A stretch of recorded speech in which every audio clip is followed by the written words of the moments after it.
बेटा। हाँ हाँ जी मिजना, हाँ जी ठीक हो गया जी। आ साडा आ रहा लड्डू पिठियां वाला। हाँ जी एक मिनट खलोया, मैं वीडियो मेरी पूरी कर ला दो। ये हमारा अंकल जी हैं,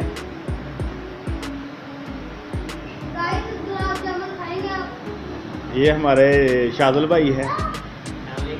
वालेकुम सलाम। ये हमारा मूसा है, मूसा ढोला वाला। और लड्डू लड्डू लड्डू नो लड़ाई बड़े हुई है। लड्डू गुस्से से आ गया वो साड़ी, और लड्डू गुस्से से आ गया, लड्डू गुस्से से आ गया। और लड्डू लड्डू इधर आ जा।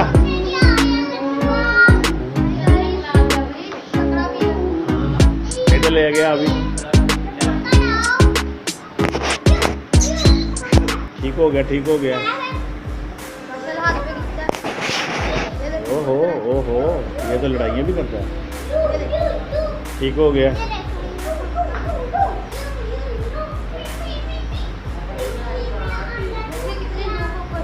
धूप धूप ऊपर देखे तरपाले बांधी हुई है, इतनी धूप है जी। लड्डू साहब रोटी खा ली है? कितना खा ली है? अर्शद साहब रोटी खा ली कि नहीं है? ये कितना खाधी है? खिलाती है। जा मैं मेरे वास्ते भी ले आके आ, जल्दी जा, जल्दी ले आके आ, जल्दी ले आ गया। पालक ते कलेजी के मुँह वाले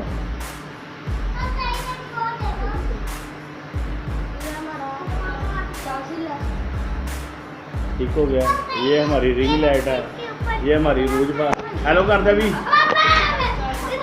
हेलो।